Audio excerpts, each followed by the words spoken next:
अनीता नाम की एक औरत थी जिसके बेटे की अभी अभी नौकरी लगी थी। वो अपने बेटे के साथ अकेले रहती थी।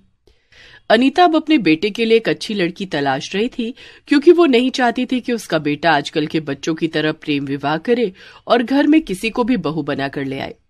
इसलिए अनीता अपनी पसंद की लड़की ढूंढ रही थी।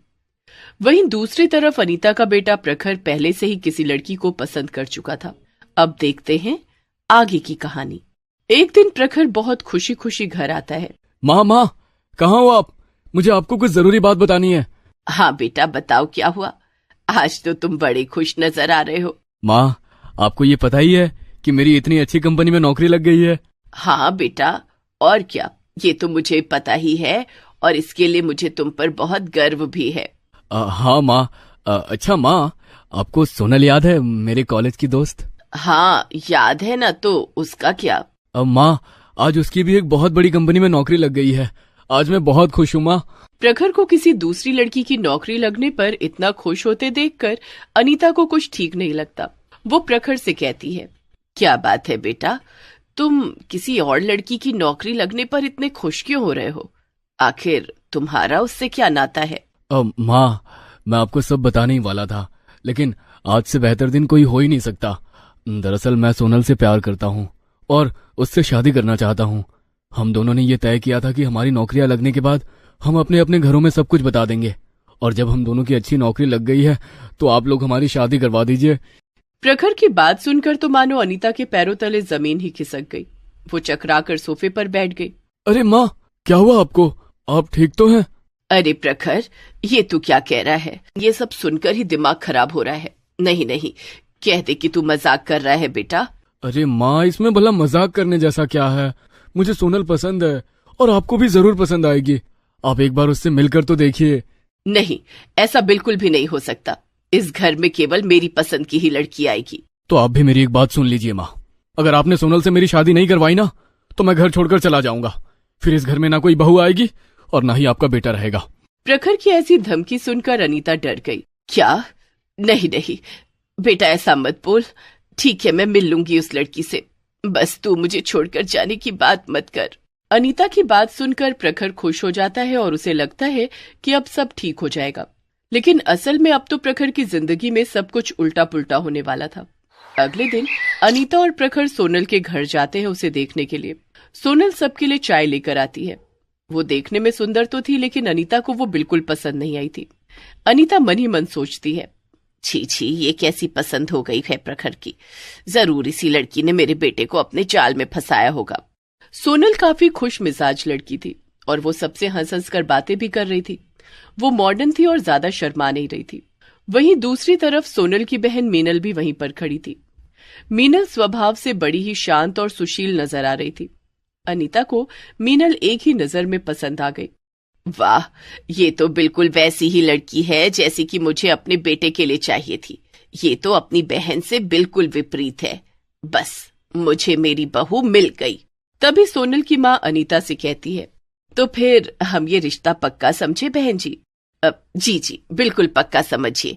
बस रिश्ते में थोड़ा सा बदलाव है। क्या? कैसा बदलाव? दरअसल मुझे आपकी छोटी बेटी मीनल ज्यादा पसंद आ गई है, इसलिए मैं अपने बेटे की शादी मीनल से ही करूंगी। अनीता की बात सुनकर सब लोग हैरान हो जाते हैं। ये आप क्या बोल रही हैं माँ? ऐसा कैसे हो सकता है? मैं तो सोनल को पसंद करता हूँ, फिर मैं मीनल से शादी कैसे कर सकता हूँ? वो सब मुझे कुछ नहीं पता, लेकिन मुझे मीनल ही पसंद है और तुझे उसी से शादी करनी पड़ेगी, वरना तू मेरा मरा हुआ मुंह देखेगा बेटा। अनीता मरने की बात करके प्रखर को अपनी बातों में उलझा लेती है, लेकिन प्रखर सोनल के अलावा किसी और से शादी नहीं करना चाहता था। तभी अनीता एक सुझाव देती है, ठीक है, अगर तुझे इस सोनल से शादी करनी है तो कर ले, लेकिन तू मीनल से भी शादी कर ले। इससे हम दोनों की इच्छाएं पूरी हो जाएंगी। आप ये कैसी बातें कर रही हैं माँ? भला ऐसे कैसे हो सकता है? लेकिन मुझे इसमें कोई दिक्कत नहीं है। मुझे ये सुझाव अच्छा लगा। मैं भी अपनी बहन के साथ रहूंगी, तो इससे अच्छा और क्या हो सकता है? अरे वाह, देखो अब तो मीनल को भी मंजूर है। अब तुम मना मत करो प्रखर, हाँ कर दो। प्रखर सबके दबाव में आकर शादी के लिए हाँ कर देता है और उसकी शादी सोनल और मीनल दोनों बहनों से हो जाती है। अनीता इस शादी से बहुत खुश थी, लेकिन प्रखर बिल्कुल भी खुश नहीं था। एक दिन प्रखर सोनल के साथ बैठा था और उससे बातें कर रहा था। सोनल, मुझे तो ये सब बिल्कुल भी ठीक नहीं लग रहा है। माँ ने बहुत गलत जिद की है। अब क्या होगा? मैं तो सिर्फ और सिर्फ तुमसे प्यार करता हूँ। मैं मिनल को कभी भी प्यार नहीं कर पाऊंगा।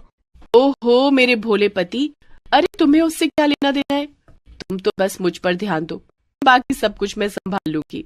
क्या सच में? हाँ और क्या। प्रखर सोनल की सांत्वना पाकर खुश था, लेकिन सोनल के इरादे तो कुछ और ही थे। प्रखर के ऑफिस जाने के बाद सोनल खुद से कहती है, इस बुढ़िया को तो अब मैं बताती हूँ। बहुत शौक था ना इसे मीनल को अपनी बहू बनाने का। मुझे ये मीनल बचपन से पसंद नहीं है। जो देखो वो यही कहता है कि मीनल कितनी सीधी है, मीनल कितनी शांत है, मीनल ये है, मीनल वो है, मीनल ये वो। अरे मेरे कान पक गए हैं ये सब सुन सुनकर। और इस बुढ़िया को भी मीनल ही पसंद आई। तो ठीक है, अब मैं मीनल और अपनी प्यारी सासू माँ दोनों को इकट्ठे सबक सिखाऊंगी। इतना कहकर सोनल बाहर जाती है और देखती है कि मीनल और अनीता दोनों सब्जी काट रहे थे। देखो तो महारानी को, दिन के 11 बज रहे हैं और अब ये अपने कमरे से बाहर आई है। अगर इतनी देर तक आराम फरमाओगी तो काम कब करोगी? काम? कौन सा काम मम्मी जी? आपको पता नहीं है क्या कि मेरा वर्क फ्रॉम होम चल रहा है? मैं घर के सब फालतू काम नहीं करूंगी। और हाँ मीनल, मेरा कॉफी और नाश्ता मेरे कमरे में ही ले आना। हाँ ठीक है सोनल। क्या? अरे क्या ठीक है? तू पागल हो गई है क्या मीनल? तू भला इसका काम क्यों करेगी? वो मम्मी जी, मैं तो घर पर भी इसका सब काम करती थी, इसलिए मुझे तो आदत है। आप चिंता मत करिए, मैं कर लूंगी। मीनल की बात सुनकर अनीता हैरान हो जाती है और मीनल से कहती है, मुझे नहीं पता कि तू इसका काम अब तक क्यों कर रही थी, लेकिन अब से ये सब नहीं चलेगा। अब ये अपना काम भी खुद करेगी और घर के काम भी करवाएगी। अरे मम्मी जी, लगता है कि आपकी उम्र हो गई है, इसीलिए आप बहकी बहकी बातें कर रही हो। अभी तक इस दुनिया में कोई ऐसा पैदा नहीं हुआ है जो सोनल को अपने इशारों पर नचा सके। हाँ जरा आप संभाल कर रहिएगा, कहीं मैं आपको ही नाचना नचा दूं। सोनल की बात सुनकर अनीता को गुस्सा आ जाता है और वो सोनल को थप्पड़ मारने के लिए आगे बढ़ती है। कल की आई लड़की, तेरी इतनी मजाल, मुझसे ऐसे बात कर रही है। लेकिन सोनल अनीता का हाथ पकड़ लेती है और मोड़ने लगती है। अरे ओ बुढ़िया, अपने ये नाजुक हाथ जरा संभाल कर रखो, कहीं लचक आ गई तो घर के काम कौन करेगा? अरे सोनल छोड़ दो, उन्हें माफ कर दो। फिर सोनल अनीता का हाथ छोड़ देती है और वापस अपने कमरे में चली जाती है। मम्मी जी आप ठीक तो है ना? हे भगवान, ये कैसी लड़की आ गई है मेरे घर पर बहू बनकर? ये तो डायन है, डायन। अरे धीरे बोलिए मम्मी जी, कहीं उसने सुन लिया ना तो वापस आ जाएगी। चुप कर। अरे मैंने तो सोचा था कि मेरे घर में मेरे पसंद की बहू आएगी और मैं अपना बुढ़ापा चैन से काटूंगी।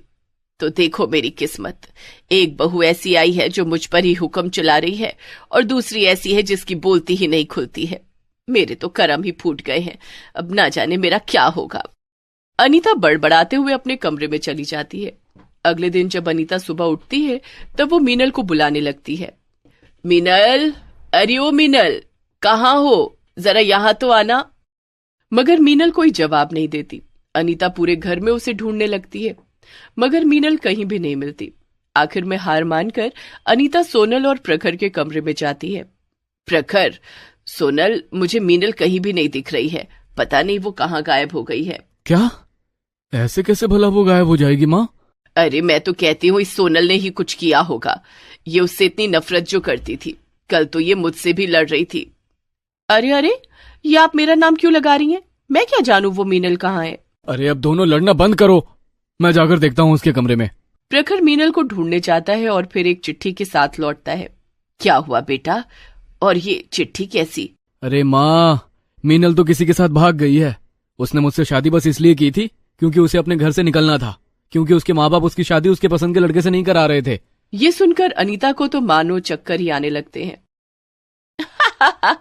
लो, आपको तो बड़ी पसंद थी ना मीनल, आप ही की नाक के नीचे से भाग गई वो। हे भगवान, ये क्या हो गया? रुको माँ, मैं उसकी चिट्ठी पढ़कर सुनाता हूँ।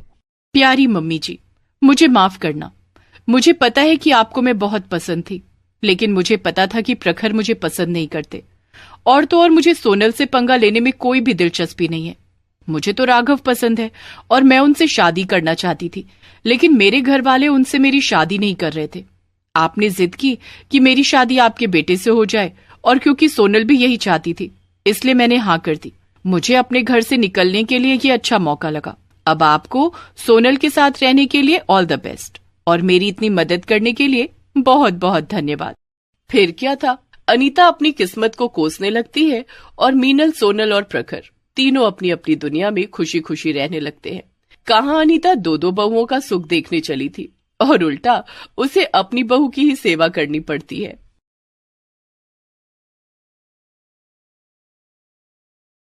गरीब कढ़ी चावल वाली।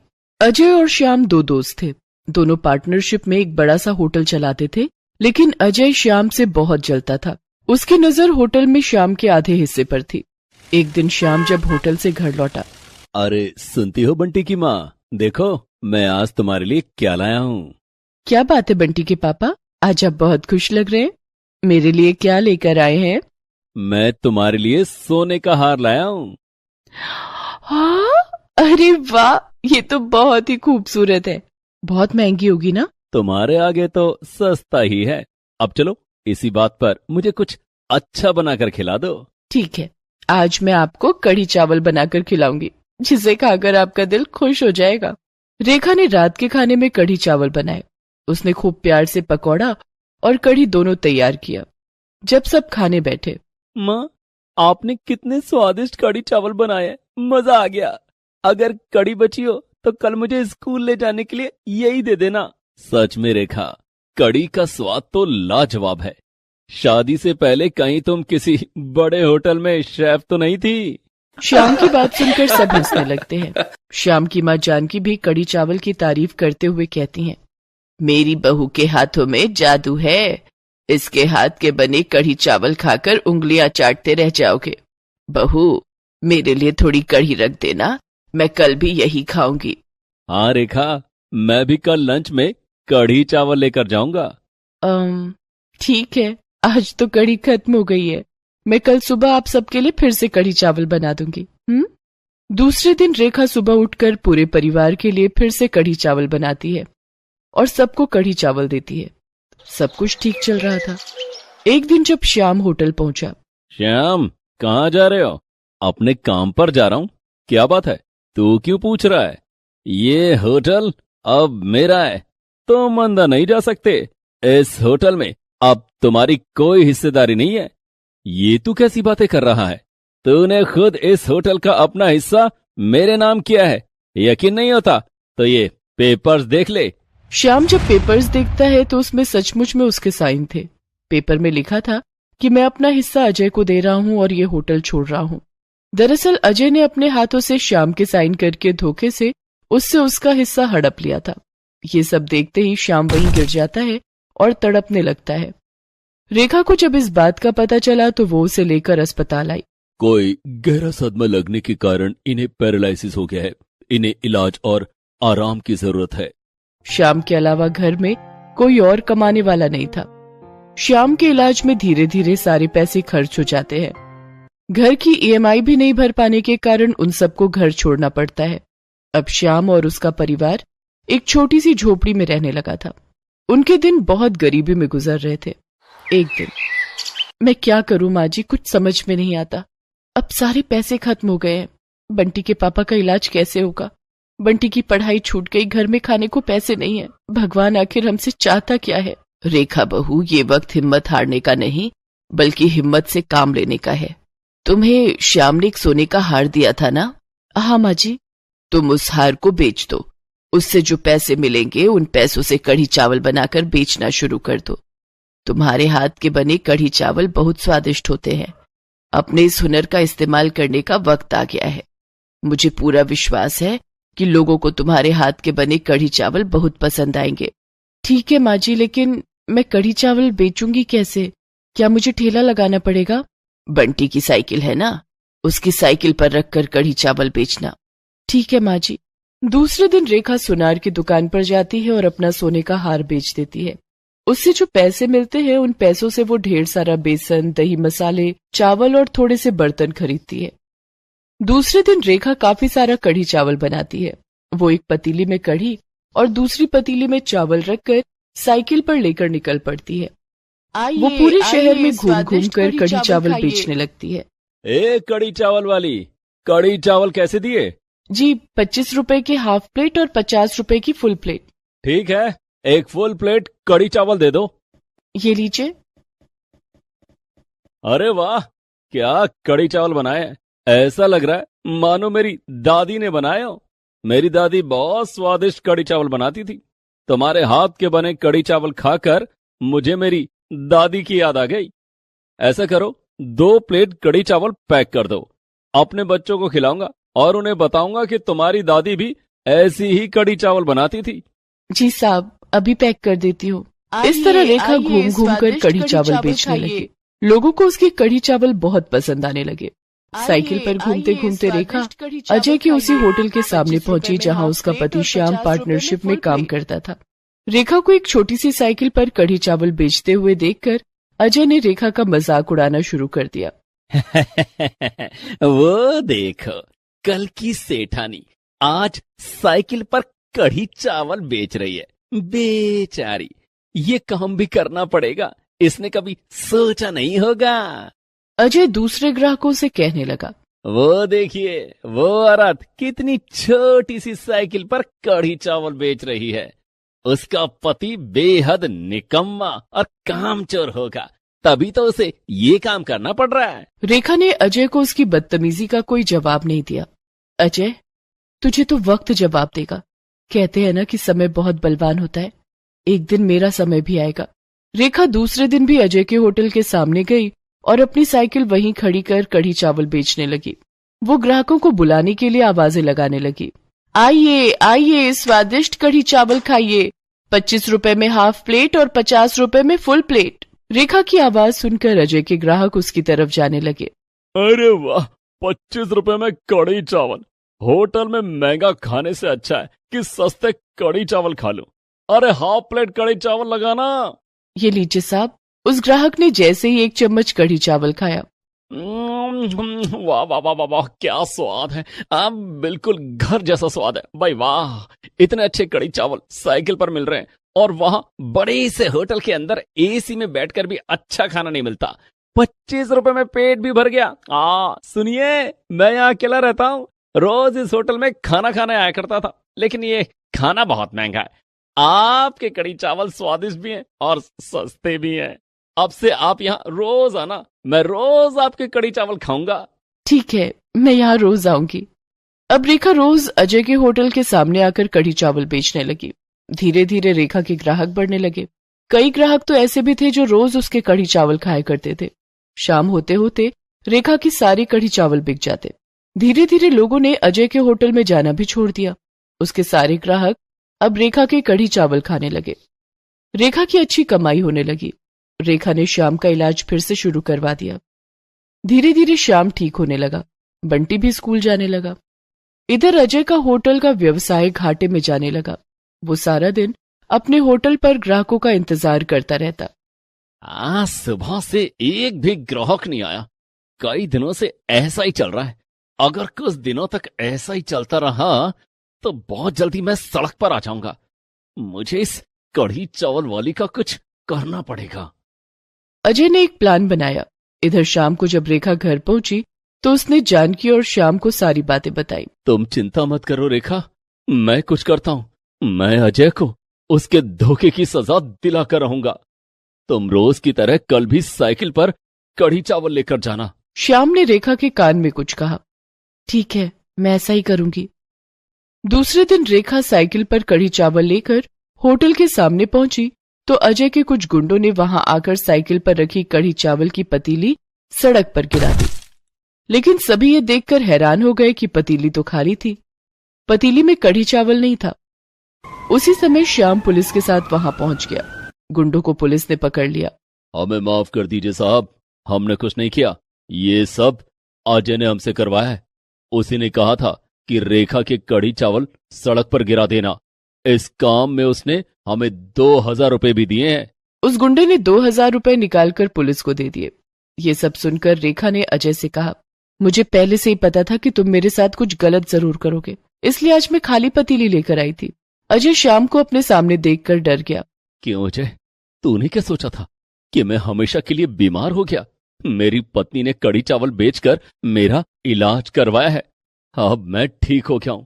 मैं तुझे तेरी काली करतूतों की सजा दिलवाऊंगा। इतने में श्याम के वकील भी होटल के पेपर्स लेकर वहां पहुंच गए। मिस्टर अजय, मिस्टर श्याम ने आपके खिलाफ धोखाधड़ी और फर्जीवाड़े का केस किया है कि किस तरह आपने धोखे से इनका साइन करके इनके हिस्से का आधा होटल हड़प लिया। अब आपसे कोर्ट में मुलाकात होगी। अजय का होटल का कारोबार पहले से ही ठप पड़ा था। अब उसे कोर्ट के चक्कर भी लगाने पड़ रहे थे। उसके पास इतने पैसे नहीं थे कि अपने लिए एक अच्छा वकील कर सके और उसकी फीस दे सके। अजय कमजोर पड़ जाता है और अदालत के सामने अपनी गलती कबूल कर लेता है। श्याम को होटल में से उसकी आधी हिस्सेदारी वापस मिल जाती है। श्याम और रेखा ने अजय का आधा हिस्सा भी उससे खरीद लिया। अब हम दोनों इस होटल में कढ़ी चावल बेचेंगे और वो भी सस्ते रेट पे। हाँ रेखा, तुम ठीक कह रही हो। तुम्हारे कड़ी चावल की वजह से हमारे अच्छे दिन वापस लौट आए हैं। श्याम और रेखा मिलकर अपने होटल में कढ़ी चावल बेचने लगते हैं। रेखा के पहले से बंधे बंधाए कस्टमर अब कढ़ी चावल खाने होटल आने लगते हैं। होटल में हमेशा ग्राहकों की भारी भीड़ लगी रहती। दोनों की खूब अच्छी कमाई हो रही थी। अब श्याम भी कढ़ी चावल बनाने में रेखा की मदद करता। उनकी दिन दुनी रात चौगुनी तरक्की हो रही थी।